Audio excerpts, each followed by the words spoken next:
Students, Bismillahirrahmanirrahim. Today we are going to study a new story that's name is The Voice from the Wall। आज इसकी Urdu summary जो है पहले मैं आपको करवा देती हूँ।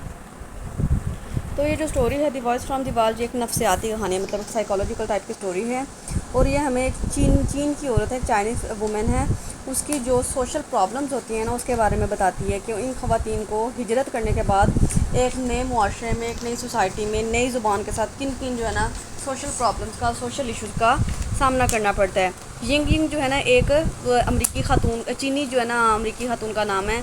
इसको चाइना में भी किसी हादसा का सामना पड़ा था जिसने इसकी सारी शख्सियत को तबाह बर्बाद कर दिया था और वो एक कमज़ोर और डरी हुई सहमी हुई खातून बन गई है। तो सेंट क्लेयर जो है ना एक एंग्लो ऑरिश आदमी है जो कि बाद में अमेरिका जाकर आबाद हुआ था, मतलब यानी कहीं और का था लेकिन अमेरिका जाकर जो है ना उसने अपनी रेजिडेंस कर ली थी। सेंट क्लेयर का चाइना में क़याम था, मतलब पहले वो चाइना में रहता था लेकिन अब जो है वो अमेरिका जा चुका है। तो ये जो है ना उसका शोहर होता है, तो जाहिर सी बात है फिर वो भी उसके साथ अमेरिका में शिफ्ट हो चुके होते हैं, जहाँ उसकी मुलाकात यिंग से होती है।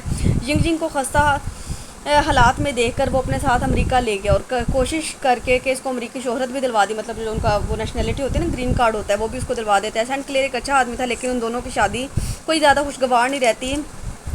शायद चाइना की तल्फ यादों ने यिंग का पीछा ना छोड़ा था। अमेरिका में यिंग का नाम बदल कर जो है एक नया नाम रख दिया जाता है जिसका नाम वो जो होता है बेटी सेंट क्लेयर। बेटी सेंट क्लेयर इनकी बेटी भी थी जो कि ये सारी कहानी बयान कर रही है। अब ये सारी कहानी का नरेटर कौन है? उन दोनों की बेटी है, यिंग की और सेंट क्लेयर की बेटी है। अब इसका नाम लीना क्लेयर था। यिंग अपनी नौखेज़ बेटी को भी अपनी तरह बुज़दिल बनाना चाहती थी और उसको मुख्तलिफ जो वाक़यात बता के डराती रहती थी और उनके फ्लैट के बराबर से ही जो थी ना मुख्तलिफ किस्म की आवाज़ें आती रहती थी। एक दफ़ा उनके हमसायों की एक लड़की जिसका नाम ट्रेसा था ना, वो लेना क्लेयर के घर आती है उसे मिलने के लिए।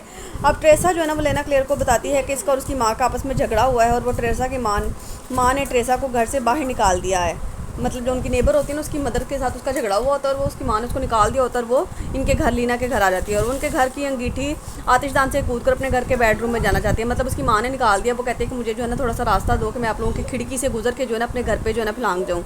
और वो ऐसे ही करती है जिससे पर लीना बहुत हैरान होती है और ट्रीसा से हिम्मत और कोशिश का एक नया सबक सीखती है कि यानी अगर हम जो है वो अपनी स्ट्रगल्स को जारी रखें, अपनी मेहनत को कंटिन्यू रखें तो यानी हम अपनी मंजिल पे पहुंच सकते हैं या फिर किसी के दिल में जो जगह है वो बना सकते हैं।